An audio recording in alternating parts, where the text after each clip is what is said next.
శ్రీ మహాగణాధిపతయే నమః. వసుదేవసుతం దేవం కంసచాణూరమర్దనం దేవకీ పరమానందం కృష్ణం వందే జగద్గురుం. అధ్యాయ క్రమముగా గీతాపారాయణ ఫలితాన్ని మనం శ్రవణం చేస్తున్నాం. అష్టమాధ్యాయ ఫలితం సమస్త దుర్గతి నివారణ, మోక్షప్రాప్తి. దీనికి ఇతిహాసము కలదు. దక్షిణ దేశమున అమర్దకము అను ప్రసిద్ధ నగరమున భావశర్మ అయిన బ్రాహ్మణుడు నివసించుండెను.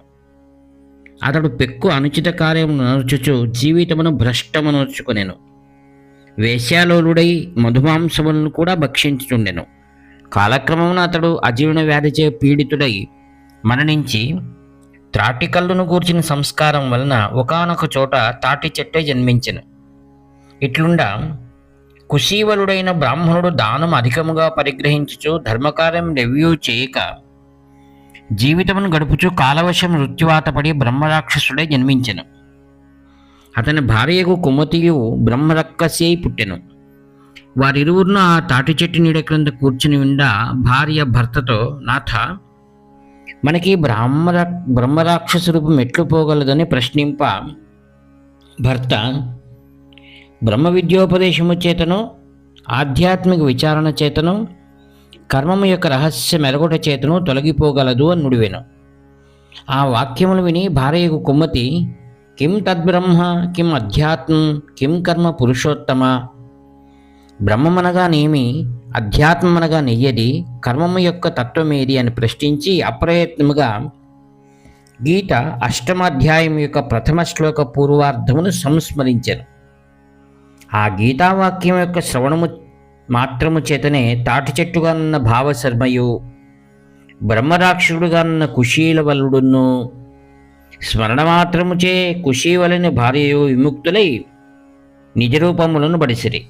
అందు కుశీవల దంపతులు తత్కాలము నాటకేదంచిన విమానం అధిష్ఠించి దివ్యలోకమును జనిరి. భావశర్మయు ఆ గీత అష్టమాధ్యాయమును అర్ధశ్లోకము రాసి పెట్టుకుని కాశీపట్టణమునికేగి దానిని బాగుగా జపించుచు అర్థమును మననము చేయుచు శ్రీహరిని గూర్చి ధ్యానింపదొడంగెను. విష్ణుమూర్తియు అతని జప తపములకు మెచ్చి అతనికి మోక్షమును ప్రసాదించెను. అతని తపస్సుచే నరకవాసులుగా అతని వంశస్థులను తరించిపోయిరి. జపన్ గీతాష్టమాధ్యాయ శ్లోకార్థం నియతేంద్రియః సంతుష్టవానహం వసుదేవసుతం దేవం కంసచాణూరమర్దనం దేవకీ పరమానందం కృష్ణం వందే జగద్గురుం. ఆత్మీయమిత్రులారా, అష్టమాధ్యాయ పారాయణముచే తృతీయ అధ్యాయము మరియు చతుర్థాధ్యాయము పఠించడం వలన కలుగు దోషములు తొలగి ఫలితములను జీవనకు ముక్తి లభించగలదు. తృతీయ అధ్యాయము పఠించడం ద్వారా పాపరాహిత్యము, ప్రేతత్వ ముక్తి కలుగుతుంది. పూర్వము జనస్థానమున అను నగరమున జడుడు అనే బ్రాహ్మణుడు ఉండెను.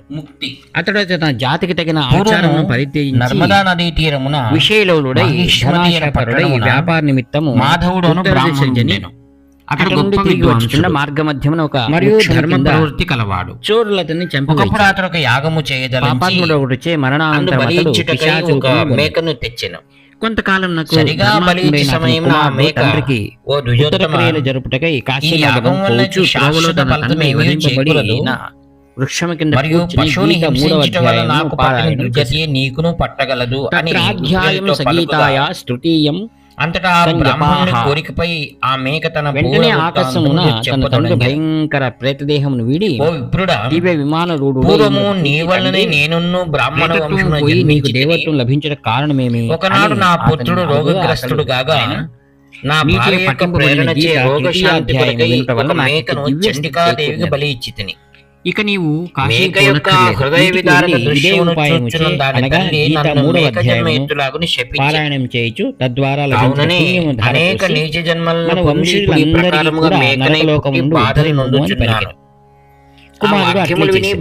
అప్పుడు విష్ణు భగవానుడు యముని యొద్దకు దేవదూతలను పంపి నరలోకవాసులను యముని కూడా వైకుంఠమును పిలిపించుకొని ఇట్లు ప్రత్యుత్తరమొసంగెను. అట యమధర్మరాజు విష్ణువును స్తోత్రం చేసి అతి యాగమును కలిగిన ఈ ప్రకారంగా ఒక రాజు ఒకనాడు తృతీయాధ్యాయం యొక్క పారాయణం నుంచి మనుషుడు పాపరహితుడై దివ్యత్వమును పొందుచున్నాడు. ఉత్తముండగు విప్రును రప్పించి చతుర్థాధ్యాయ ఫలితం. వెంటనే ఆ కాలపురుషుని విగ్రహం నుండి చండాల దంపతులు ఉద్భవించి దాన ప్రతిగ్రహీతగా బ్రాహ్మణుని బాధింపదొడంగిరి. కానీ తక్షణమే యాతండు ఎవరైతే ఈ గీత నవమాధ్యాయమును పారాయణం చేయసాగారు. అప్పుడు ఆ అధ్యాయమునందు ఒక్కొక్క అక్షరం నుండి ఒక్కొక్క విష్ణుదూత ఆవిర్భవించి వారణాసి ఆ చండాల దంపతులను విశ్వనాథుని దేవాలయం భరతుడు రాజు ఆశ్చర్యపడి శ్రద్ధలతో ఏ మంత్రం జపించి భయంకరముగా ఆపత్తును తాటగలిగినని ఎడుగా అంతటా గీత 9వ అధ్యాయం మరియు తానెల్లప్పుడూ గీత నవమాధ్యాయ పారాయణం దానికి సమస్త ప్రతిగ్రహణ దోషములు దాని చేతులు పవిత్రుడని చింపగా సమబుద్ధి కలిగి ఒకప్పుడు అతని మహాత్మును సందర్శింప కుతూహలం జనింప గీతా సంచారము బయలుదేరను. భగవద్గీత 4వ అధ్యాయమును పారాయణం చేశారు. ఆ చోట రాలిన 2 రేగు పండ్లను తీసుకుని పోయారు. తదుపరి 5 జన్మలకు ఆ 2 చెట్లను ఎండిపోవా అందరి జీవులు పూర్వజన్మ జ్ఞానం గల 2 బ్రాహ్మణ బాలికలై ఒక చోట జనించిరి. ఇట్లుండే ఒకనాడు వారు అతనికి అతని ఆదేశంపై తన వృత్తాంతమంతా ఇట్లు వివరించి చెప్పదొడంగిరి. పూర్వం గోదావరి తీరమున చిన్న పాపమును తీర్చవలన యోగి పుంగవుడు ఘోర తపస్సు తన పదవికేమైనా భంగము కలుగునేమో ఇంద్రుడు దానిని అంతరాయం కలిగింపనించి పారాయణముచే అచ్చటికి ప్రతిగ్రహణాది జనిత దోషాలను మేము ఆ మునీంద్రుని చెంతకేగి మధుర నృత్యగానాదులు సల్పదొడంగితిమి. అతడు కోపోద్రిక్తుడై గంగా తీరం కలుగును. అంతటా మహాత్ముడు మీ చంద్రుడు మీకు ఆ వృక్షుని ఉత్కట భక్తి కలిగి ఉంది. అనంతరం అతడికి ఈశ్వరుడును అతని వెంట పోచున్నా. ఈ విధముగా అది చూచి కారణమేమి అని శివుని ప్రశ్నించి గీతా చతుర్థాధ్యాయం పారాయణం చేసి కైలాసమున పుణ్యవనమున ఒక వెన్నెల రాత్రి ఒక తిన్నెపై సంసారం నుండి మమ్మల్ని తరింపజేసిన ఆకాశం నుండి ఒక నల్లటి పక్షి నా యుద్ధకు వచ్చి ఒక పద్మమును సమర్పించి ప్రణమిల్లెను. తమ భక్తి అంజలి